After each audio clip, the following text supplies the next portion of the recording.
All right, guys. So, in the most ironic example of do as I say, not as I do, rules for thee, but not for me, you have news that came out that the squad, right, who has pushed to defund the police, has also spent thousands of dollars on private security to protect themselves. And guys, this is standard politician stuff right here, right? This is the standard politician playbook. Okay, to tell people that, hey, you need X, Y, and Z, while at the same time not living by those same rules, right? It's the same thing that Democrats did when, they were telling people to stay in their houses, to social distance, not to go out. But at the same time, Nancy Pelosi was getting her hair did. Some of these people were vacationing, taking trips, right in the middle of a pandemic when everybody was locked down and trying to follow the rules. These politicians weren't. And to nobody's surprise, the squad are just politicians, okay? So let's read here. Members of the progressive Democrat group in Congress called the Squad, who have been pushing to defund the police, spent thousands of dollars on private security for themselves, according to the Federal Election Commission. Records reviewed by the Daily Caller.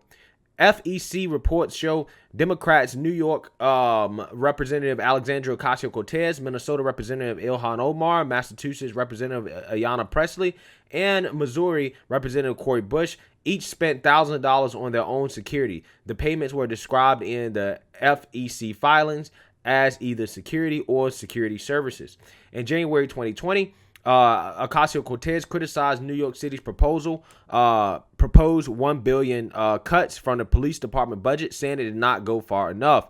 Quote, defunding the police means defunding the police, Ocasio-Cortez said in a statement. It does not mean budget tricks or funny math. It does not mean moving school police officers from the NYPD budget to the Department of Education's budget so the exact same police remain in schools. Wow, you want to take police out of schools, AOC? Out of schools. Come on, man. I mean, these people have zero common sense. During a June 2020 Instagram Live, Ocasio-Cortez said America would look like a suburb if the police lost funding across the country. Quote, affluent white communities already live in a world where they choose to fund youth, health, housing, etc. more than they fund police, Ocasio-Cortez said. Well, I mean, there's not that much crime in affluent communities, whether they're black or white. Your income status has a lot to do with your interactions with the police and your chances of interacting with the police. That's why I try to tell people, if you want to fight racism, then you should increase your net worth, right? And if you do that, you'll probably experience less racism, which means you should probably not focus so much on all these laws, right? And focus on improving yourself, right? And gaining valuable skills that employers are going to play a lot for, so that, again, you can live in some of these affluent communities and not have to deal with the police as much. In January, February, and March of 2021, Ocasio-Cortez spent $3,000 per month on a security consult based out of Brooklyn, New York. Records show she spent a total of $9,000 for 3 months of security consulting from this one company. On January 25th, 2021, Ocasio-Cortez spent $24,279.13 on security. Wow. And as you guys can see, the list goes on. I'm imagining that she spent all this money on security because, she was scared after January 6th, right? And lo and behold, Miss Ocasio-Cortez, who doesn't think that cops should be in schools, right? When, they're the same people who fearmonger about mass shootings that, happen in schools. They're saying, oh, no, these schools don't need police, right? They don't need police. But Alexandria Ocasio-Cortez apparently loves the police, right? She loves security when it's for her, but not for those poor kids that are in school, whom, again, these same people complain about the possibility, the very, very rare possibility, but possibility nonetheless, of a school shooter. Okay? The irony is incredible here. So we go down, we can see Ilhan Omar, right? She spent $3,103.61 for her own security in the state of Minnesota, right? You can see a breakdown of how she spent her money and when she spent it. Obviously, a lot of this was after January 6th. And then you have Miss Ayanna Pressley, who spent $4,186.75 on security services as well. Again, all after January 6th. You can see the pattern here. These same people that's supposed to be for defunding police are the same people that need the police, right? And this one right here is the biggest hypocrite in my opinion, because she's the loudest and the most ignorant of the bunch, okay? By far the most ignorant of the bunch. Miss Cori Bush, right? A freshman Democrat, spent over $30,000 for her own security. $30,000, okay? And as you can see here, guys, these are all the companies that she has contracted to get this security. And apparently this security is not just, some random bodyguards. No, these are private security that are armed. These people are armed. These are professionals. So the irony here is amazing. It really is, guys.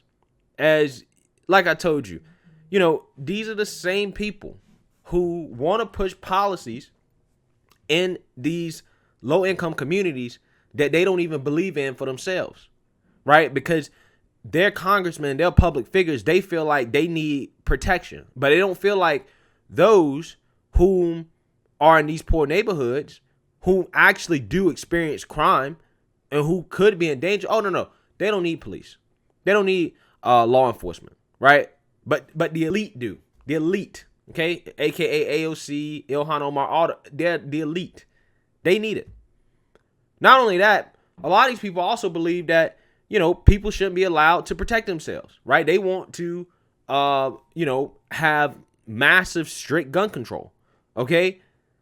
To the point where they will make it hard for law-abiding, gun-toting citizens to actually protect themselves, right? So they want to make it harder for you to protect yourselves, and they want to take the police out of the communities. Which, again, to me sounds like an invitation for anarchy and chaos. It really does. And see, this is the type of stuff, people got to think about when people vote these clowns into office. They're very emotional. They don't understand anything about the real world. They're not practical. And they don't even believe the stuff that they say. Because if you really do believe that police are unnecessary, why are you buying security? But see, this is the type of world that they want to live in. It really is. And this is the type of world that they would create if they got it their way, in which those who are affluent and have the money and resources necessary to buy their own security, they'll just buy their own security. And the ones who don't, well, they'll have less police, right? They just won't have any police. They got to fend for themselves. And then they're going to take away their guns too. So, again, it just doesn't make sense. These people, at the end of the day, guys, they're politicians.